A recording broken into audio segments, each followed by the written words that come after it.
오늘의 말씀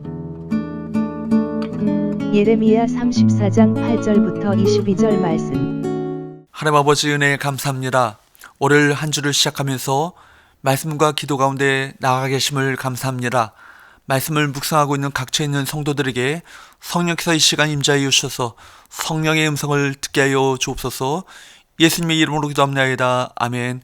할렐루야. 성교회 성도 여러분, 이 시간에도 성령을 통해 여러분의 마음 가운데 하나님의 음성이 들려지길 바랍니다. 오늘 우리에게 주신 하나님의 말씀은 예레미야 34장 8절에서 22절 말씀입니다. 예루살렘을 보호하고 있었던 강력한 요새들의 함락 소식에 시드기야는 놀라운 결단을 내립니다. 8절에서 10절입니다. 시드기야 왕이 예루살렘에 있는 모든 백성과 한 가지로 하나님 앞에서 계약을 맺고 자유를 선포한 후에 여호와께로부터 말씀이 예레미야에게 임하니라. 그 계약은 사람마다 각기 히브리 남녀 노비를 놓아 자유롭게 하고 그의 동족 유다인을 종으로 삼지 못하게 한 것이라. 이 계약에 가담한 고관들과 모든 백성이 각기 노비를 자유롭게 하고 다시는 종을 삼지 말라 함을 듣고 순복하여 놓았더니, 예루살렘이 바벨론 군대에 의해 포위된 직후에 시드기야 왕과 유다 백성들은 하나님 앞에서 언약을 체결했습니다. 시드기야 왕과 백성들은 언약을 체결하고 율법에 따라 히브리 동족 노예를 해방시키기로 한 것입니다. 사실 율법은 원칙적으로 동족을 노예 삼는 것을 금하고 있었습니다. 그런데 이스라엘 백성들은 그러한 율법의 규례를 지키지 않았습니다. 즉, 동족을 노예로 삼은 자는 제7년이 되면 해방시켜야 하는데 7년이 되어도 그를 해방시키지 않고 영구적인 노예로 삼았던 것입니다. 그런데 예루살렘이 포위된 상황에서 시드기야 왕과 유다 백성들은 스스로 언약을 맺고 율법의 규례를 지키기로 한 것입니다. 시드기야 왕과 백성이 서약한 대로 노예를 해방시켰을 때 예루살렘을 포위하고 있었던 바벨론 군대가 철수했습니다. 이보다 더 확실한 하나님의 역사가 어디 있습니까? 모든 유다 사람들이 친히 눈으로 보고 경험한 은혜 사건이었습니다. 그러나 여러분, 이들은 진정으로 회개한 것이 아니었습니다. 예루살렘이 포위된 상황에서 하나님의 진노를 누그러뜨리고자 하는 의도에서 비롯된 지극히 조건적이고도 피상적인 회개에 지나지 않았습니다. 시드기야와 유다의 결단은 선한 것이었지만 안타깝게도 그 결단은 그 중심 가운데 나오는, 마음의 중심에서 나오는 통해가 아니었던 것입니다. 그래서 위험이 사라지자 그들은 어떻게 합니까? 11절 말씀을 보도록 할까요? 후에 그들의 뜻이 변하여 자유를 주었던 노비를 끌어다가 복종시켜 다시 노비로 삼았더라. 금세 마음을 바꿔서 풀어주었던 노예들을 다시 끌어다가 노예로 삼았습니다. 여러분, 심판을 모면하고자 행동 몇 가지를 바꾸는 것으로는 진정한 구원을 경험할 수 없습니다. 마음으로 자복하고 마음으로 믿어야 의에 이를 수 있습니다. 그래서 요엘서 2장 13절 말씀에 보면 옷을 찢지 말고 마음을 찢으라. 시편 34편 18절 말씀은 여호와는 마음이 상한 자를 구원하신다. 모두 진정한 회개는 뭐예요? 외적인 행동의 변화로 그치지 않고 마음의 변화를 수반한다는 것을 잘 보여주고 있습니다. 그래서 니느웨 성은 요나가 하나님의 심판을 선언하자 진심으로 회개하고 악한 길에서 떠났습니다. 하나님은 그 모습을 보시고 심판을 거두셨습니다.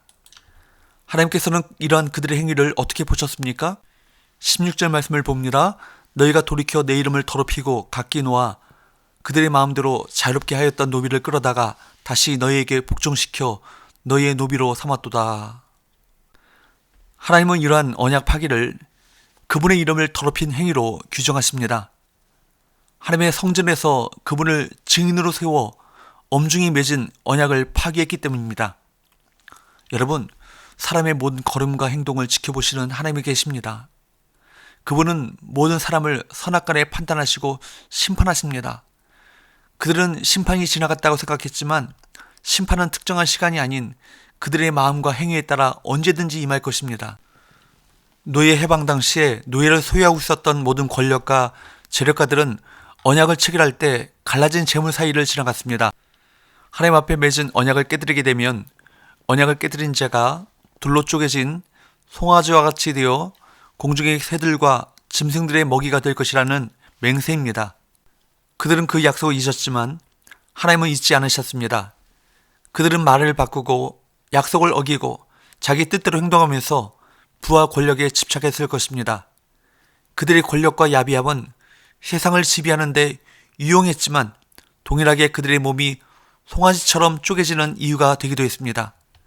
그들은 심판이 끝난 것으로 착각했습니다. 이스라엘 역사가 그랬습니다. 패역해 심판받고 회개해서 구원받으면 평화의 시대가 오는 그런 오랜 패턴이 있었습니다. 그래서 그들은 심판이 지나갔기에 이제는 평안하다 그렇게 생각했던 것 같습니다. 그런데 그들이 즉시 하나님과의 그 엄중한 서약을 깨뜨리고 말았을 때 하나님은 어떻게 하십니까? 22절 보겠습니다.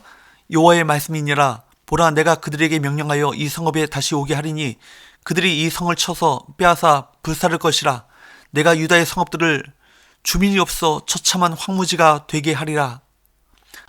하나님은 곧바로 바벨론을 다시 예루살렘으로 부르십니다. 그 바벨론 군대를 예루살렘으로 다시 불러들인 분은 다름 아닌 하나님이셨습니다. 그들의 가식과 눈속임은 회개가 아니었습니다.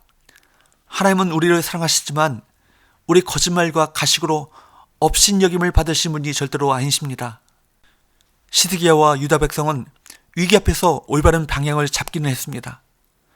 그러나 위기가 사라지자 너무나도 빠르게 다시 예전으로 돌아갑니다. 그래서 하나님의 더 큰 진노를 사게 됩니다.